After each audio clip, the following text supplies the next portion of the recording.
Yeah, every shot is freaking incredible. So, I mean, you can criticize the torn bicep because the front double was kind of, it hurts the front double. By 96, his arm had recovered a bit. Like, it was a lot better than it was in 94. He had just torn it. So, like, they could have, taken the title from him and it would have been arguable for sure. But 95, it was still like, a problem visually. 96, it got a little better here. Hey everybody, welcome to It's Just Bodybuilding episode 162. I'm your host, Big Ron Partlow, my co-host, Dusty Hanshaw, our triple co-host and producer and controller of everything, Scott McNally. How's it going? Awesome. Remember, like, share, subscribe, comment, and ring the bell. There you go. Ring the fucking bell. Comment with questions. Yes, and comment with questions. We like that. So we appreciate all the views. You guys have been killing it.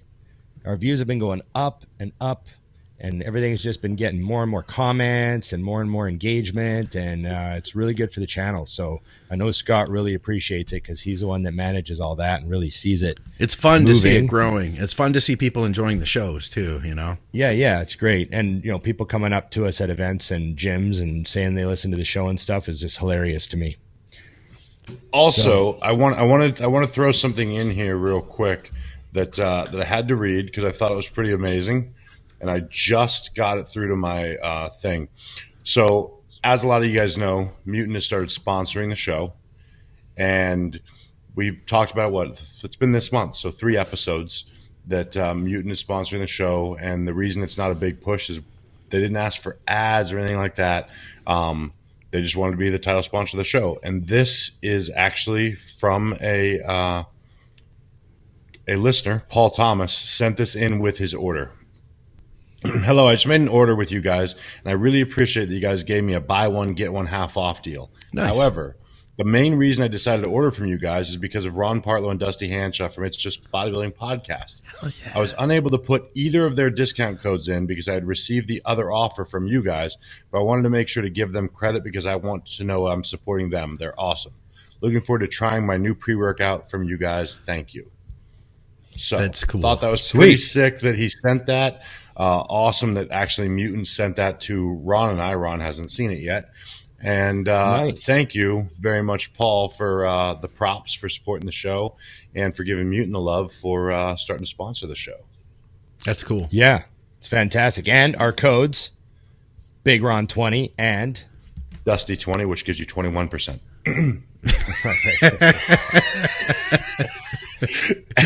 Okay. Try it. I promise the math is different. Dusty, Ron's going to check on that. He's like, is that really 21%? Is it really that motherfucker? And it is. That's the thing. Wait, don't let the truth get in the way. Did you notice that hat? Look at. I did the cowboy hat. The cowboy hat.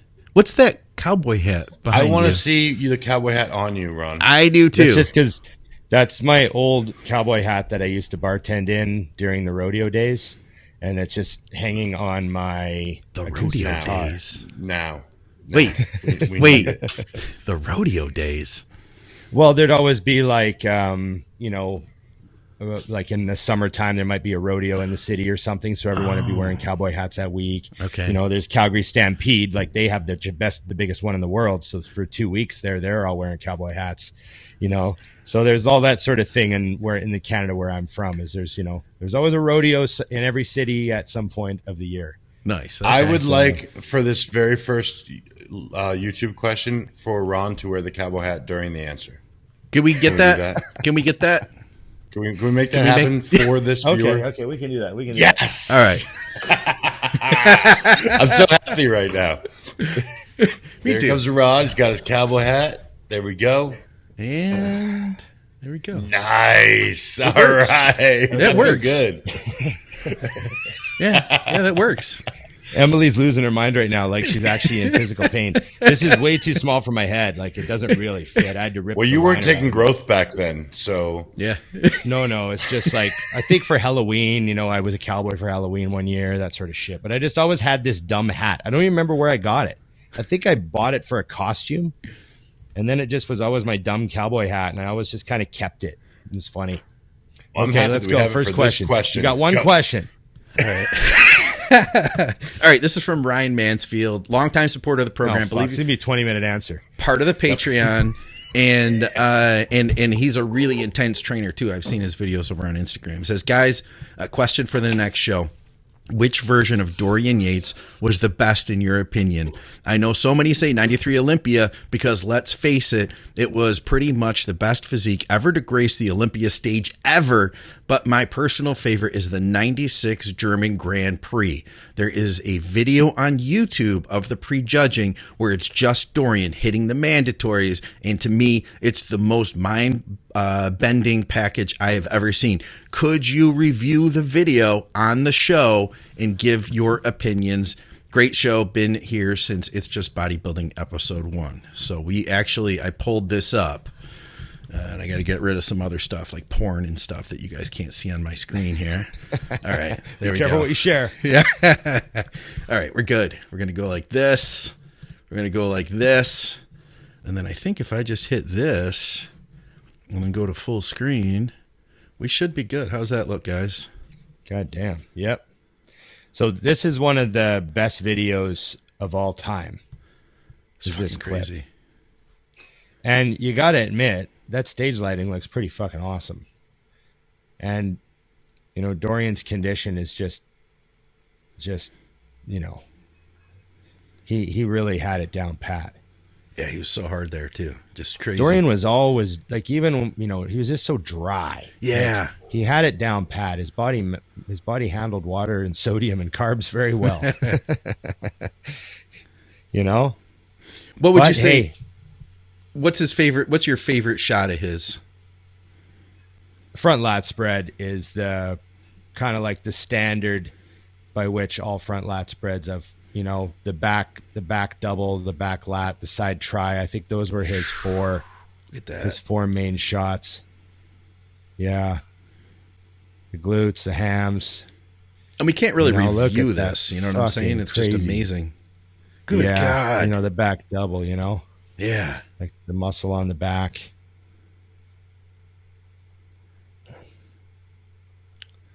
See, sets up the Christmas tree here. Fuck you. Yeah. You know, people forget what the previous champions, you know, accomplished. Yeah. That's just how it always is, you know. But man, you know, that condition, that amount of mass on his frame, he's 260 pounds here for sure. Yeah. You know, at least. Yeah, that's nasty. Just saran wrap, you know.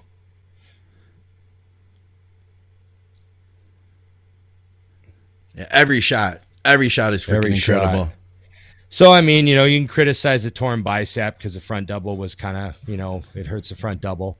By 96, his arm had recovered a bit.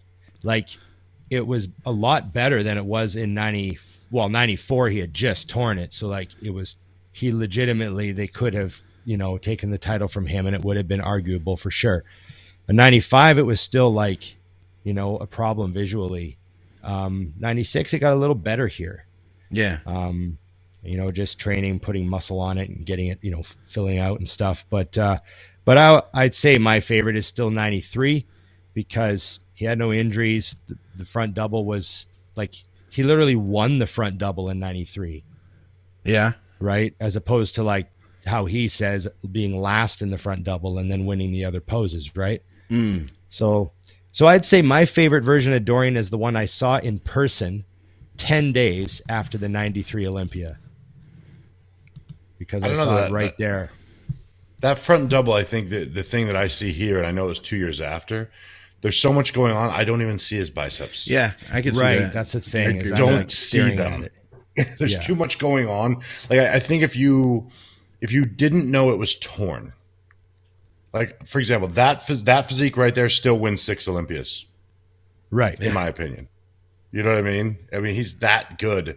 And I don't know that he was ever that. That's the best video version of him I've ever seen because you can really see the conditioning, like we talked about a million times. Like, you know, Chris Aceto telling me that as good as Dorian is in videos, it has nothing compared to what he looked like in person. And that video was like really like fuzzy looking, and he still looked just absolutely crazy. Yeah. Has anyone put that much like separation in every single muscle at that size since him? I mean, even Ronnie, like, crazy. It's the detail, you know, it's bonkers. Yeah. Okay. Oh, thanks for the hat, Ron. Appreciate it. Thanks, Ron. We appreciate you. Yes. One time only. Back to branding. Sorry about that, Mutant. All right. What are we doing? Are we going through more YouTube questions? You guys have questions you want to do, or what's the game plan? We're doing keep both. YouTube going. Keep YouTube going. All right. Okay, cool. All right. That's crooked. Maddie C says, question for next time. Do you guys have any guilty pleasure music either to train to or just that you really enjoy? Sometimes Lady Gaga and Fall Out Boy get me amped in the gym. Don't judge me. Wow. That's a good question. It's a good question. I don't guilty pleasure. Well, like the odd time I'll listen to something that's still my wheelhouse, but not my training wheelhouse. Like the other day I put on the album, Hole's album, you know, the big one they had with Live Miss Through World This? on it and Doll Parts, Live Through This. Yeah. So I trained to Live Through This the other day. It was fucking great album, man. There's lots of anger in that album. Yeah. It's it's plenty pissed off, you know. It's so yeah, that was actually kind of a fun little, you know, step out of my normal, you know, wheelhouse. But guilty pleasure music, I listen to all sorts of weird stuff when I'm driving in the car. I put on, like, the other day I was listening to Jim Croce. Like, I don't know if you guys know Jim Croce, but yeah, he's an amazing singer-songwriter from the 70s. He only made a couple albums and then he was killed in a plane crash. And he never got to be like, you know, he never got to make 10 albums and become like a David Bowie or, you know, massive star like he would have been. But kind of like Hendrix, you know, came fast, made like 2 amazing albums of like legendary hits that you've probably heard a million times and just don't know. But yeah, anyways, Jim Croce is like awesome. But that's like my relax music, you know? All right. What about you, Scott? You know what? So I used to listen to a lot of music, and then at a certain point, and it was actually when I got in recovery, I stopped listening to all the stuff I used to listen to, and a lot of it was real dark, and I think that was part of the reason why. And I hadn't connected to music in a real strong way for a long time, and then I discovered like really nasty, grimy dubstep, and I fell in love with it, and it's like it's my thing now. And there's some of that stuff is just like so intense and hard, but in a completely different way than any music I used to listen to was. So I really only listen to it when I train. And I'm kind of like when we've talked about like trying new hobbies and stuff, like to me, I'm a novice. So like, I'm like, oh, what is this? You know, it's like different than like the style. It sounds a little different. What is this? And it like has a reggae influence or something. And I just have a lot of fun with that. And I'll find like just a set on SoundCloud, and it'll be like an hour long, and I'll listen to that whole thing while I train. Sometimes I'll find one I really like, and then I'll listen to that one on repeat, you know, like the next time I train. But there'll be some stuff in there like that I never would expect. Like there's one track that they use some Katy Perry music, but the way they like amp it up and stuff, it's like it all comes together. And I'm like, fuck yeah, I like Katy Perry. But then I go listen to the real Katy Perry song and I'm like, this is a letdown. But like I'll listen to it in the dubstep mix where it's like all hard and nasty. And Victoria doesn't like that stuff. So I always have to do it with the headphones because she doesn't want me to like jam the house out with it. She says it sounds like robots having sex. Yeah. Sounds like raccoons fucking in garbage cans. Yeah, pretty much. I'm okay with that. And I get it's not for everybody. Scott, you could not have answered that more flawlessly because I was first stunned by the answer. I was blown away. Then you threw Katy Perry in the mix just to fuck with me more. Then you made the statement that I like Katy Perry. And you're like, no, I don't. There was just a lot going on there, and then we ended it with raccoons fucking in a garbage can. I mean, this is where you took us here. That sums it up pretty much. I don't even want to answer the question because I'm like, I went on a journey just now, and I was like, oh, I got nothing. I got nothing. And the only reason I'm answering is because it mine's having like a guilty pleasure, but it will shock Ron. I don't really like rap, hip hop kind of music when I'm training, but sometimes Lil Wayne goes throughout the entire workout with me. I've done that too. Yeah, it's good. And I'm like, and I mean, I love him anyways, but that's not usually music for the gym for me. And Ron's considering unfriending me on Facebook right now. No, I can understand. That's hey, like Rich Piano always said, angry white music and angry black music. Right? As long as you're angry, you're good to go. Yeah, that's it. You'd ask Rich, what do you like? He'd go, angry white music and angry black music. Fucking, that's my thing. So I think that he's amazingly talented too. Like this was like a rabbit hole situation where one day I think it was when we were driving across, I just put on his Spotify. Yeah, just let like his random like realize I knew all of his songs. Like it was literally like an hour and a half into it. I was like, "So you're possibly my favorite rapper ever?" I had no idea. So yeah, oh right, yeah, very talented. Unlike the shit that I had listened to with the kids in the car. Now, moving on. It's funny. I the other day listened to an entire KRS-One album. No kidding. Oh, I went old school. Yeah, because my buddy Frank put up a Flatland clip. They kind of went viral. Everyone was sending it to me. The one with the tire ripping on the ground that you sent to me. No way. I sent you the tire so one. Look at that. There's a KRS-One rap song he uses in that clip. Okay. And I was like, oh, fuck, I love this song. So then, of course, I like Apple Music to KRS-One and like, threw a whole album on. Fucking, yeah, it was pretty cool. So you need to join the Spotify train, I promise. I'm on the Spotify train, but the problem is the gym uses my Spotify all the time. I never know when it's using it or not. And I like Apple Music too. It's awesome. I use it a lot. No, I use Apple Music. I used to use it exclusively until this year. And I still go back because I like how it connects me to other music, which is sweet, Or like you said, the bonus tracks now are kind of cool. Okay, Scott, you won that battle by a long shot. Moving on. I'm going to have to skip past literally 5 questions because we got like so many music questions on this episode. Okay. We can like filter them in, as we go. Okay. Barry Kitchen, also big time supporter of our channel. He's part of the Patreon. He comments like every episode. Thank you, Barry. He says, Greg Doucette, we all know who he is. And he's just not the only one. You discussed about how tren isn't necessarily needed. You can use other things that are actually safer for your health and your mental health. Maybe speak on that next episode. Yeah. Well, he's right. Yeah. 100% right. Listen, tren is probably the most effective steroid for just being an anabolic steroid, androgenic steroid. Like I don't know, is there anything stronger than trenbolone for, nitrogen retention and recovery? But some people shouldn't take it, man. Some people can't fucking handle their tren. Their brain does not like that powerful of an androgen.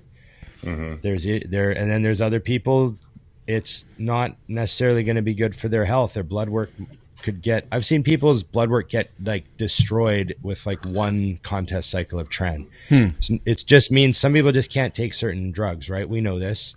Mm-hmm. So not everyone can take tren. That's what people have to get through their thick skull.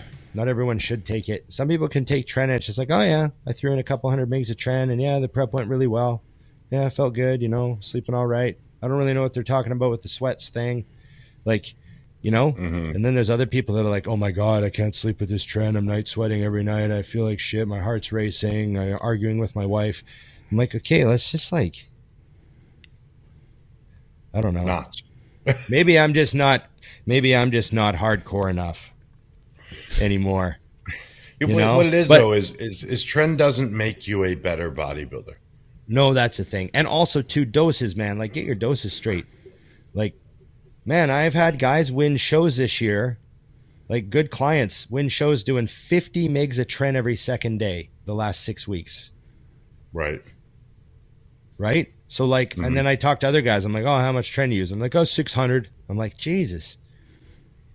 300 was staple for me when I was competing.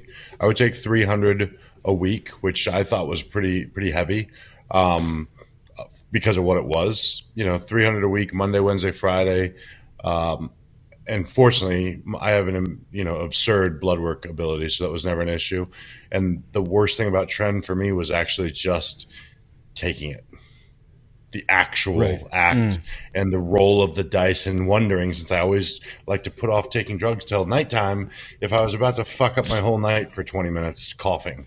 But yeah, I don't think it's not necessary. And the only thing is, the question I think they were asking is, what would you replace it with? You're not replacing it. You're not recreating tren in another way. But what would you have a client take? Say you're going to fill that hole. Wow. I mean, it's not a DHT derivative. It's technically a 19-nor, but I would just use, like, Masteron instead or something. You know what I mean? Winstrol, Masteron test. That's more than enough. You don't have to have tren in there. It's you guys gotta realize that not everything works for everybody the same, and your health is different than other people's health. Some people just can't do certain things. I know. Okay. All right. What's next? Question for everybody. What is your favorite meal that your wife or significant other makes? Like, when she makes it, you get super excited. It doesn't have to be your typical meat, chicken, rice meal. Easy question, hopefully, that can be answered quickly. Unless you have a story behind it, LOL. Dusty, your girlfriend is a Latina. She has to be able to throw something down. What is it? Well, here's a shocker that I love playing with. Number one, she gets that all the time. People guess where she's from, and she's actually Italian. Oh, okay. But we leave it alone because everyone assumes. So we're like, oh, fuck it, you're Latina. That's fine. And on that note, she blindsided me with the greatest chicken parm sandwich in the history of the world once. Because I was like, I want a chicken parm. But I was thinking like the pasta.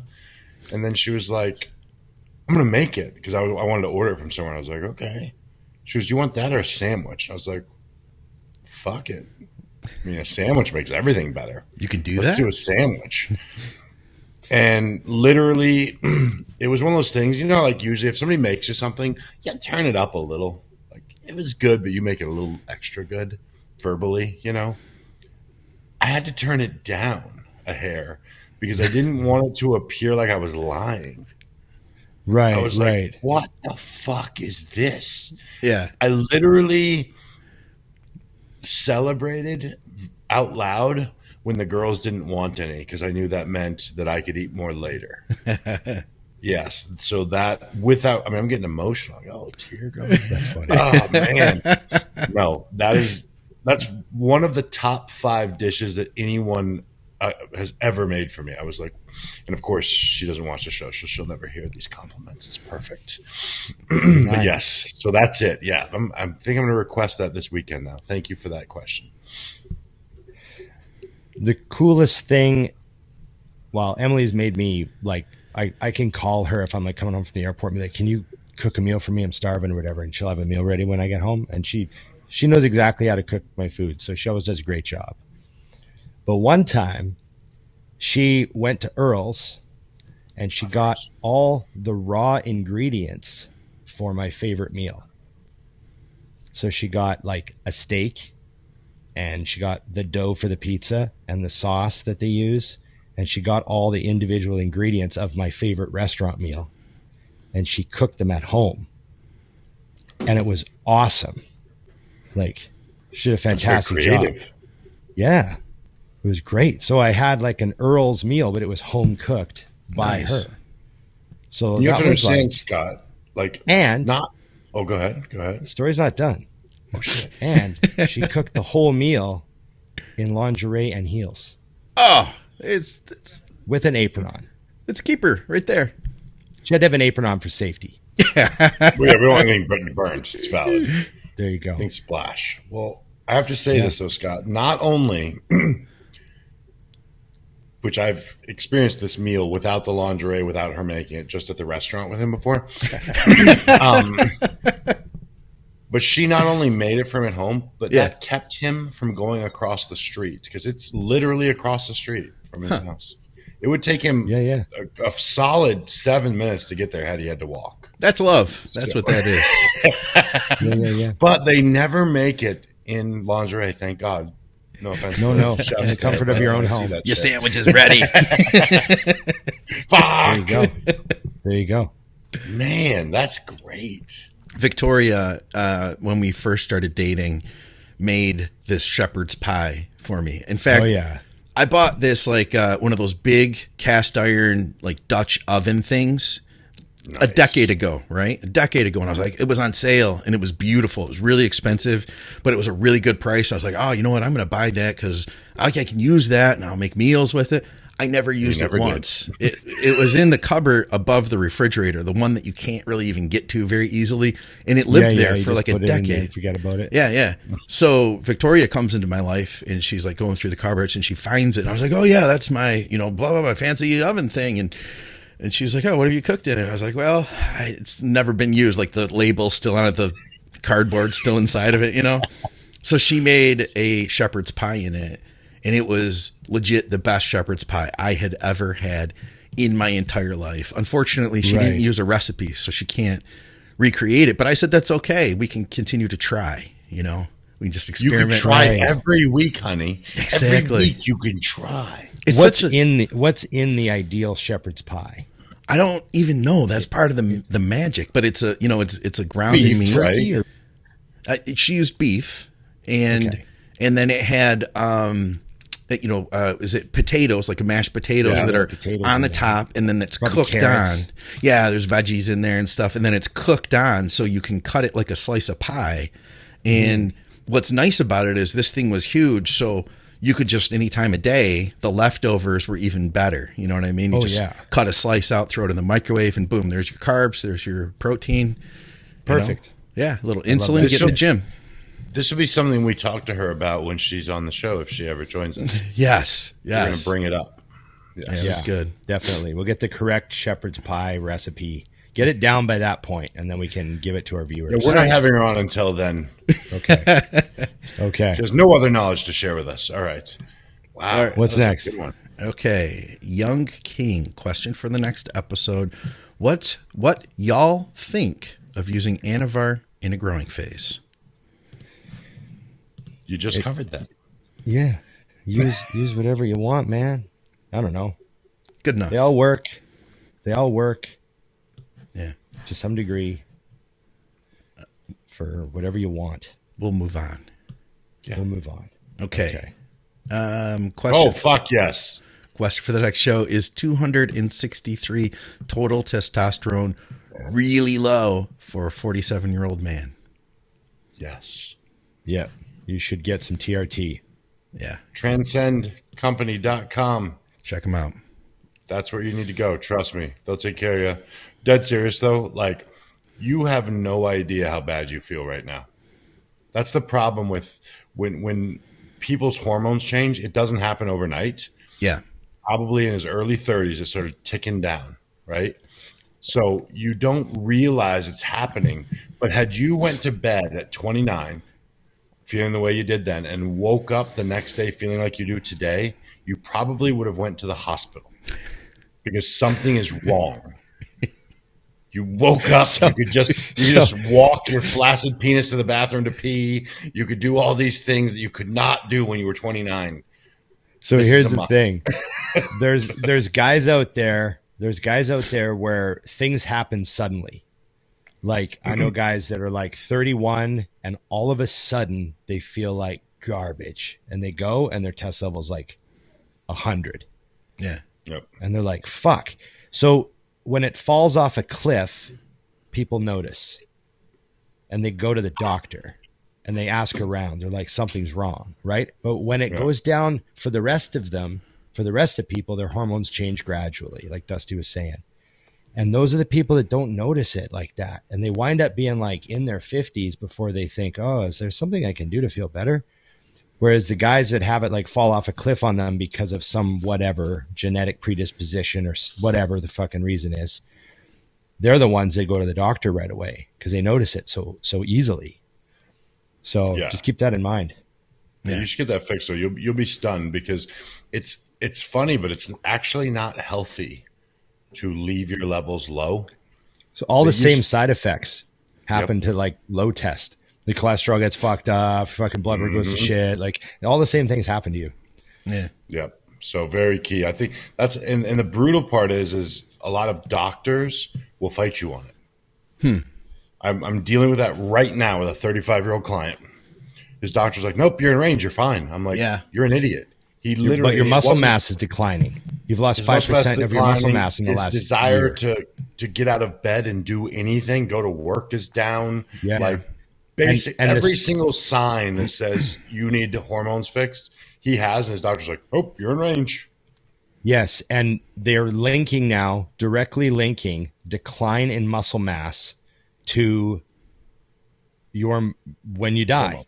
Like when your muscle mass declines, it continues to decline. Your metabolism changes, and everything declines. And lean body mass is important. Obviously, not. I'm not saying that being clinically obese with pure muscle mass is the ideal, but but you know what I mean. Like once you take a normal athletic person and you just slowly take muscle off of them, and they will eventually just die.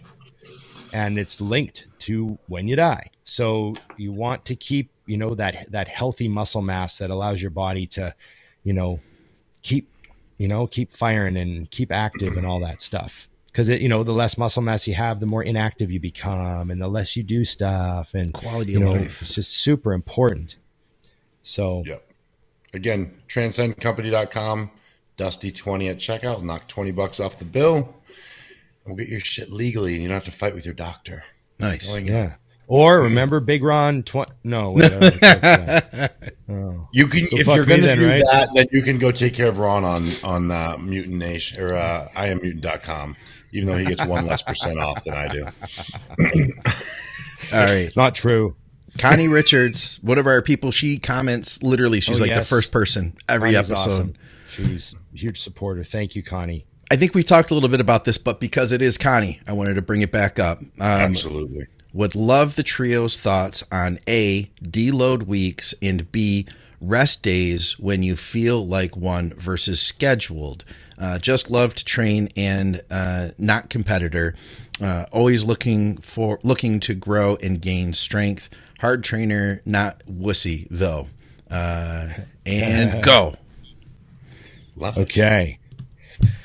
I was always better at rest days than I was deloads, because I've talked about this before. I didn't have, for like a great deal of the time I was in the gym, I was probably too OCD about training intensity, and I didn't really have any gears other than all out, Mm-hmm. And it was like, I sort of looking back, I had like a huge chip on my shoulder. Like if I was in there, I was going to try to kill myself. Like I had to like I couldn't dishonor the place by not, you know what I mean? Like that sort of thing. So if it was time for something, it was time for just days off, like a week off or 4 extra days off in a row or something like that. Mm-hmm. I just wasn't good at deloads. I obviously now, like with all the stuff we've come to learn the last decade and about, just periodization of training has really it really become more structured for a lot of people and all that sort of stuff. So deloads are a lot more, common, but my generation wasn't really good at them.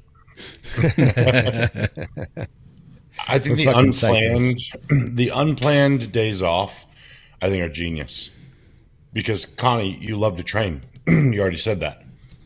If you feel like you don't love to train that day, and it's happened for a few days, like it's one thing we got to power through. We all have those power through workouts. That's fine. Yeah.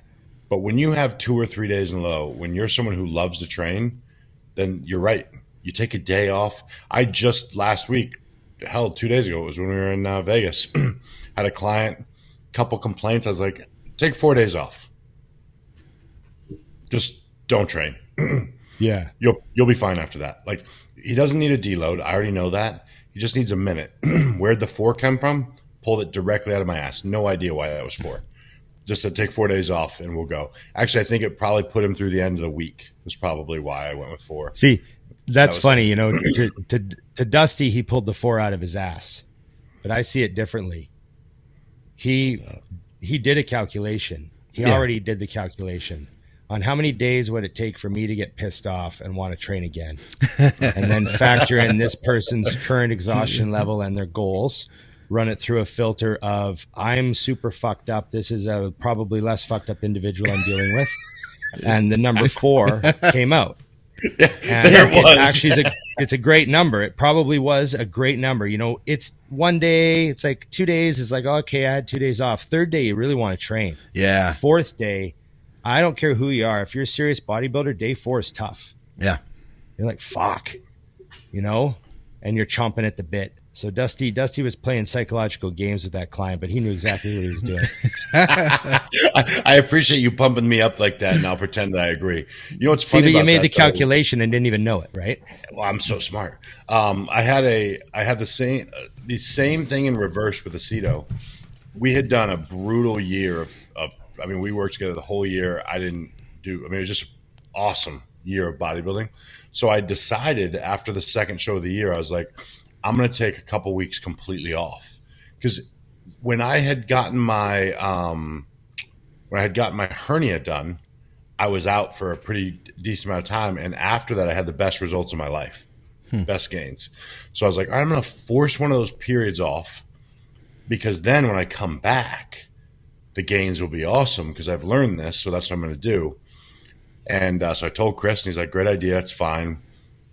4 days in, it was getting brutal. Like, I was wanting to go to the gym. Like 6 days in, I text him. I'm like, man, this is fucked, man. I text him again one more time, and he goes, okay, this is doing more damage than good. He's like, you're obviously rested, and now you're just pissed off. He's like, go back to the gym. And it was funny because it was accurate. Like, I literally was creating cortisol by not going to the gym. Because I had committed, and that's the problem with having something wrong with your brain, is if I say I'm doing something, then I have to do it. Even once it's a bad idea, Even when I'm in the back of the cop car, I'm like, that was bad. I knew that. I shouldn't have done it. But no, he did tell me that, and I immediately went back to the gym, and it's exactly what you're saying, Ron. Like, I was only a few days in, and I was irritated that I wasn't going to the gym. Yeah. And in reverse, I had a period just barely when we went on our vacation. I had been blasting all year, more or less. I did not have any desire to train the entire time I was out of the country. Not even once was I like, oh, maybe I'll go hit the gym. None, So I was like, oh, my body apparently needed this. You were out of your regular schedule too. I bet, like, if it would have been, you're at home, I bet you would have been like, I'm supposed to be at the gym. Yeah. The day with mimosas. Every day. There was the 6 or so mimosas every morning that might have played a role. Anyways. Thanks, Connie. All right, back to music here. Question for the next show. Ron and whoever wants to answer, do you listen to the Grateful Dead? No. But I get it. I appreciate Deadheads for what they are and who they are. And I thank them for their contribution and their to drugs. Modern music. I thank them for their contribution to Western culture, right? Listen to this Canadian go. Sorry, what's that? I said, listen to this Canadian go. No, they're an important band. No, I don't. Now let me explain why they're awesome. Yeah.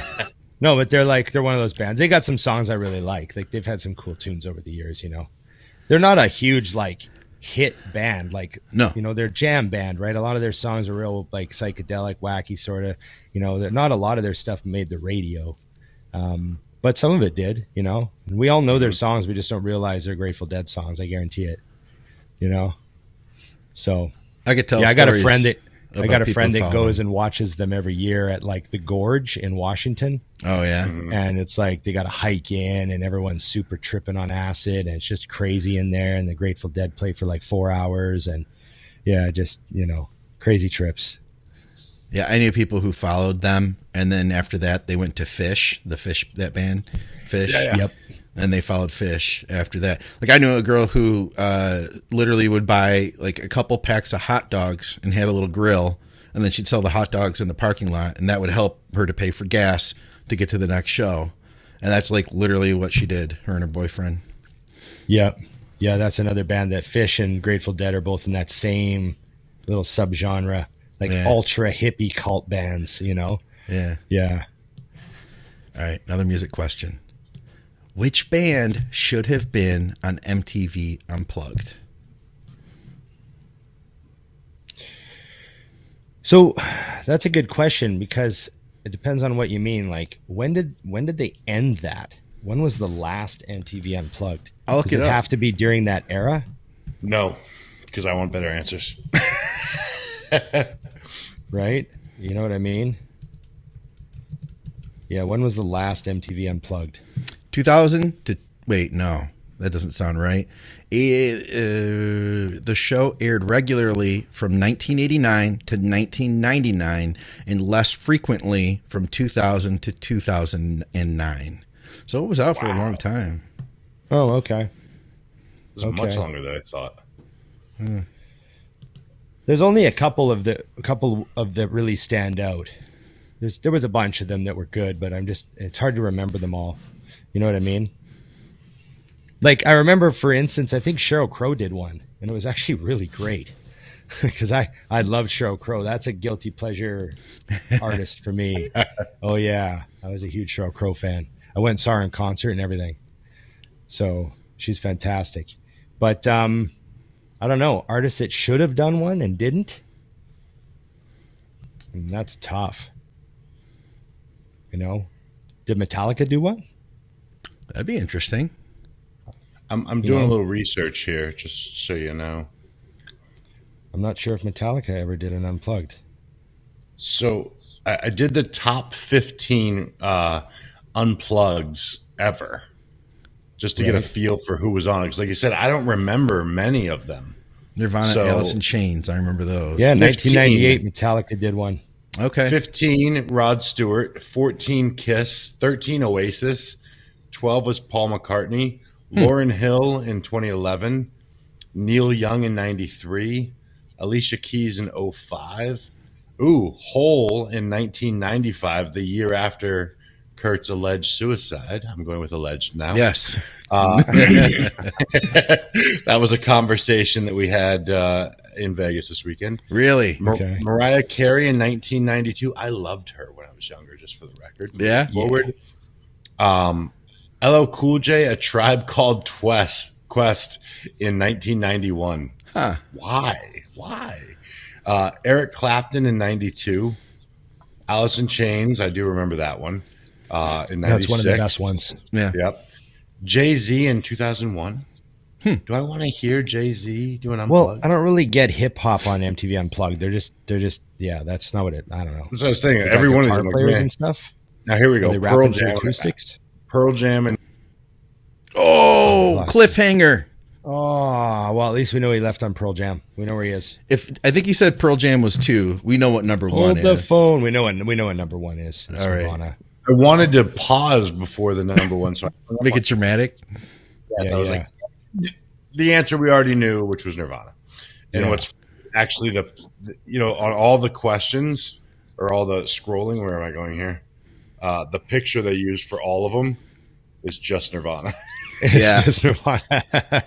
I was like, wow, y'all didn't get. I guess Jay-Z got one. The rest are all Nirvana except for Jay-Z's got a picture. That's funny. That's funny. There's a funny story behind that Unplugged too, because I guess the rehearsal didn't go well. and they hadn't played together for like a little while, and they'd never really tried to do a whole acoustic set. Oh, You know what I really? mean? Yeah, like they didn't, like it was kind of winged it. And you know, Kurt wanted to bring the two brothers on from the Meat Puppets to play guitars on a few songs, and there's a couple songs where Kurt doesn't play guitar, he just sits there and sings. And they hadn't really jammed with those guys at all. Like there was no, you know what I mean? Like it wasn't really, and I guess rehearsal didn't go that great, and they were worried about how it sounded and everything. And then they just went out, and that's what happened. And it just turned out to be like, you know, kind of magical live TV. Huh. That's what I love about that kind of stuff. Not is it live, just but they recorded clicks. it. Yeah. Yeah. We had one more. Okay. It is not a question. It's just a comment or a suggestion from Jesse. He says, we need a little side shield where Ron just rants about something. LOL. Call it Ron's Rants. We've heard this before. Well, this is like popular love demand. this. Yeah. It is popular demand, but the problem is we have to find something that hits him in this fucking soul. Yeah. That's the only way Ron goes off. Oh, He's yeah. more mellow. But you never know what it's going to be. Like it lip syncing, you know, it's just like, I didn't know it was going to set you off, Ron. Well, I know. It's the same in reverse too. Like I got to be honest. Yeah.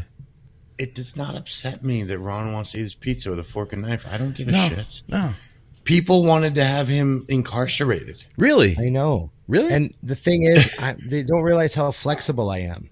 I like eating my pizza with a fork and knife, but this week, Dusty and I had some pizza, and I just went right in with my hands, folded it up, Like a ate savage. with everybody, like a savage. But that's because the reason I like pizza with a knife and fork is if you're sitting at a restaurant and everyone else is eating like a salad or a steak, and you're like eating with your hands, and it's just like, guys, you know what I mean? I don't like that. But everyone was kind of getting in there, and it's kind of messy, and it was, you know, it's a team building effort. It was all good. Well, see, people don't realize though too, now that I've derailed the show once again, that Ron doesn't like messy things to be eaten like at mess. all. So like if I said, Wow. hey Ron, you want to go have some chicken wings with me right now? He'd be like, no. I love salt and pepper wings, but I don't like the Yeah. ones all covered in sauce. Yeah, like this. Yeah. Oh, salt and pepper's great. I had sea salt and vinegar. Holy shit. It was like salt and vinegar chips. They were amazing. And that's not even my jam. Sorry. Now I'm really getting lost.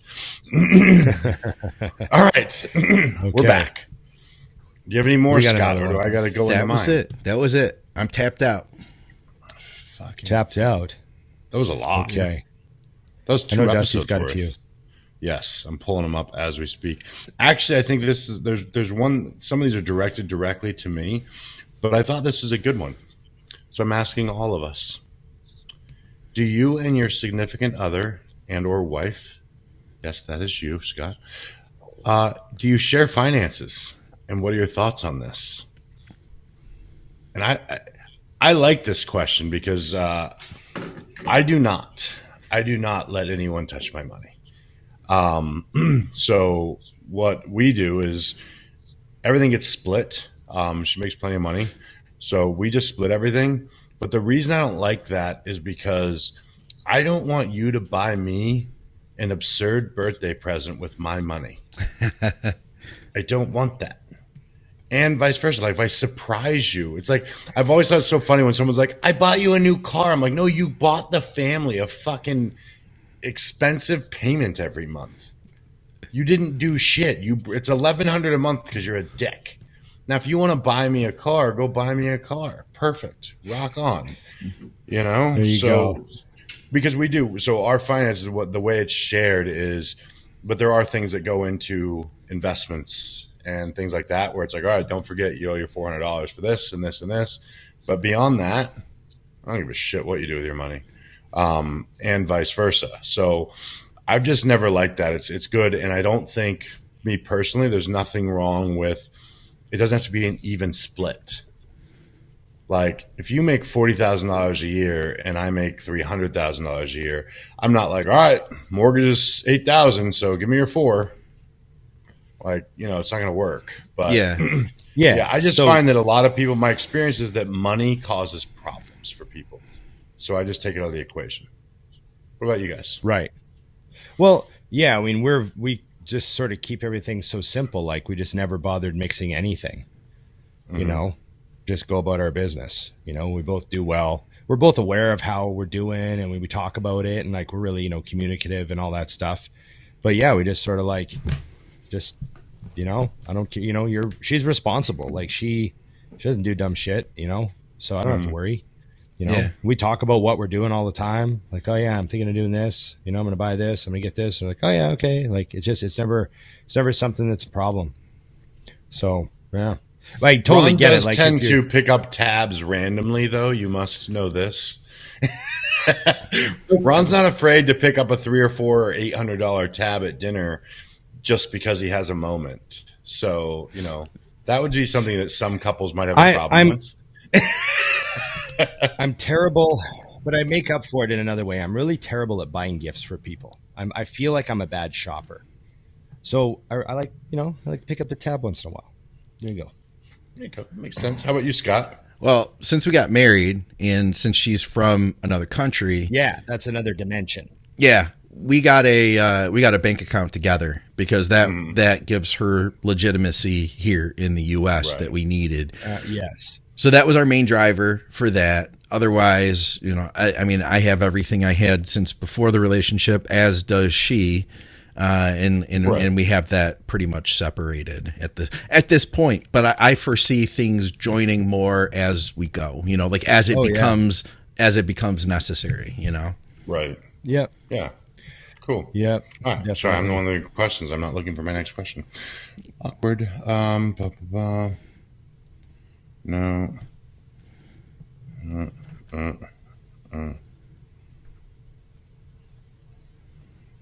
Oh, this is a good one because Ron knows the answer. The Arsenal Strength Incline Fly. How did it hit for you, Ron? Ron might have a leg. Let's see. Nope, he doesn't.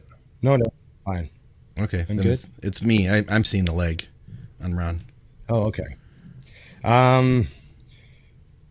Well, the movement felt good, but the one problem I had with the Arsenal version of that machine was you could only load 25-pound plates on it because the loading posts were really close together at the back.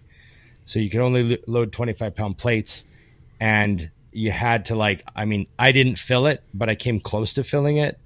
And yes, Dusty could. Did I fill it? You did. Yeah. Oh, okay. I guess I filled it. And so that might be a problem for guys that want to go heavier than that, because I wasn't trying to go heavy. And no, I was just trying to do like a good heavy set for camera, but nothing crazy. But yeah, it says I used another brand, the Fitland one that we have at West Coast.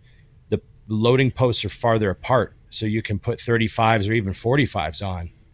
And so you could stack a lot more weight on it, and not like I put a ton of weight on that machine, but I see other guys put a fair amount on there and they're cranking out good reps, so it might not be heavy enough. You just got to try it out. I haven't seen the Fitland one, but also by moving the weight out, even if you did the same amount of weight, by moving it out, the way the motion works, you're actually going against gravity sooner.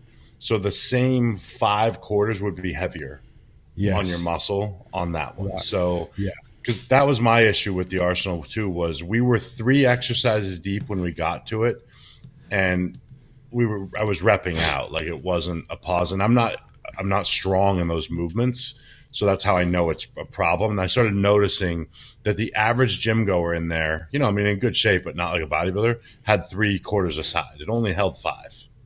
Yeah. So yeah, okay, that's that. Okay, this one seems easy to me, but I'll ask it because everyone wants to know this, primarily with Scott for some reason. Okay, I made that part up. Oh. Would you rather have an itchy nose or an itchy butthole for the rest of your life? Ooh. That'd be weird either way, especially on camera. You know what I'm saying? Yeah, and people think you're a cokehead. Yeah. Or you can't sniff with it. Yeah. It'd be a lot. That's a tough one. You're doing this all the time. Yeah, because you couldn't really touch it constantly. But I'd have a real hard time. Or with you the just be whole like itchy ass crack. Like I'm shuffling around. Yeah. I'm wondering if you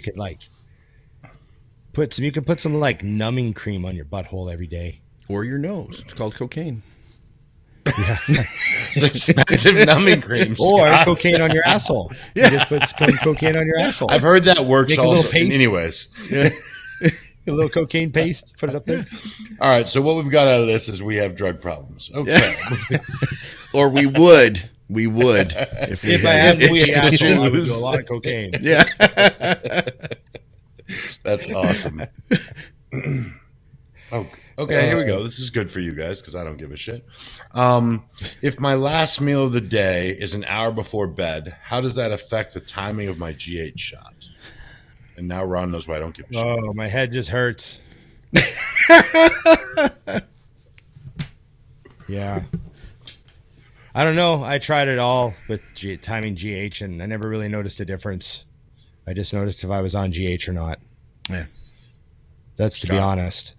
I'm with you guys. And I think that, honestly, anybody who's watching this should take this as a lesson, because you'll find videos on YouTube probably that are like, today we're going to discuss the optimal timing for your GH dose. Yeah. Stay tuned. Yeah. But listen, we're talking to two guys that legitimately were pro bodybuilders in an era that it's difficult to turn pro.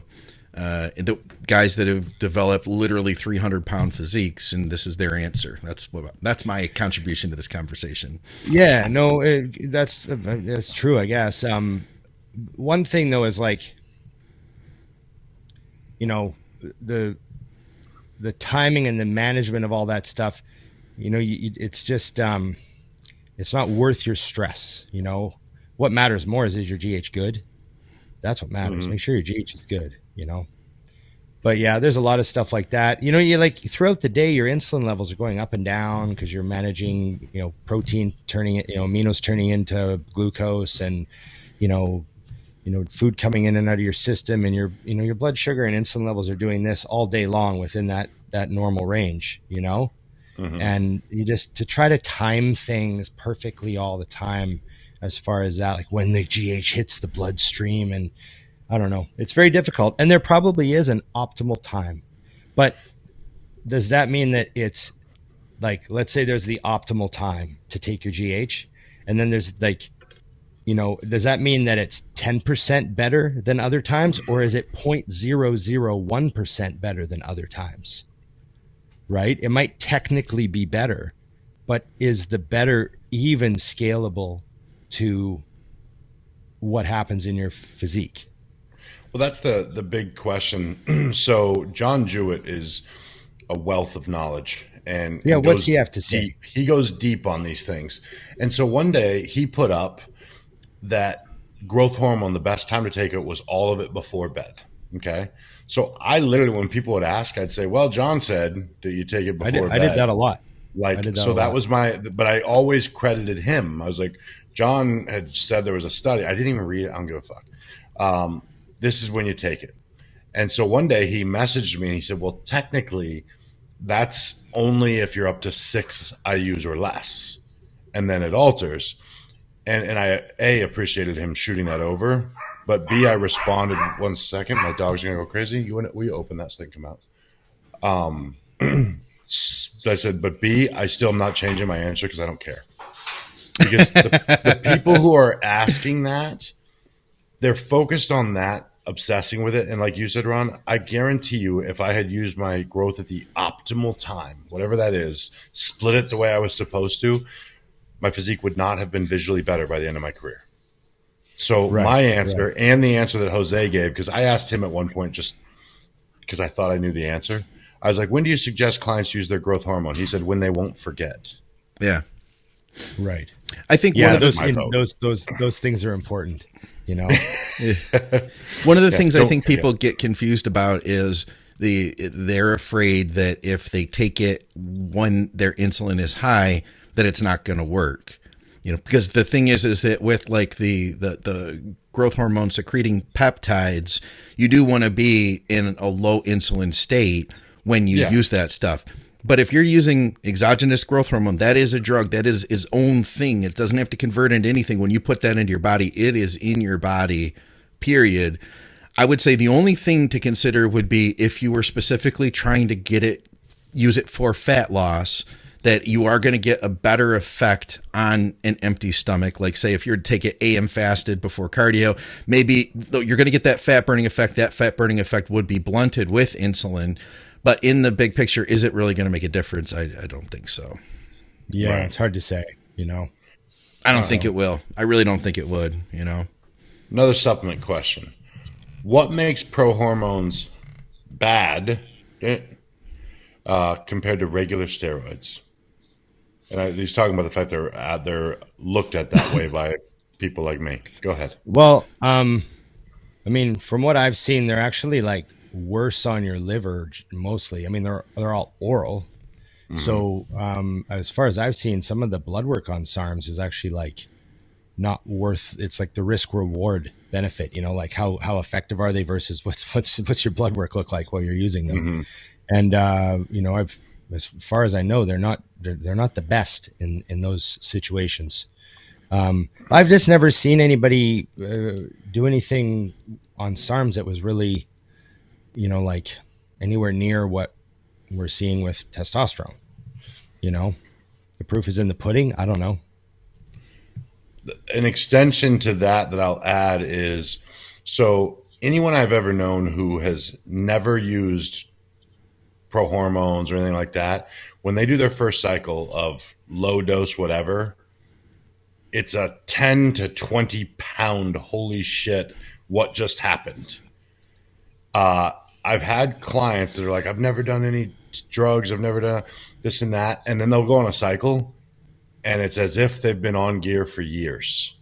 They get almost nothing, and then I'm like, is your shit real? Oh, it's absolutely real. I don't know what's happening. I'm like, have you done pro hormones, pro steroids? Yes, I have. Then you've already used drugs. It doesn't have that same effect. And I know, you know, the scientists in the world are pissed off at this statement because it's not 100% accurate, but I've seen it. I've never seen someone who's done a bunch of pro hormones or pro steroids turn around, use regular gear, and get that hit. Interesting. They already had it. Huh.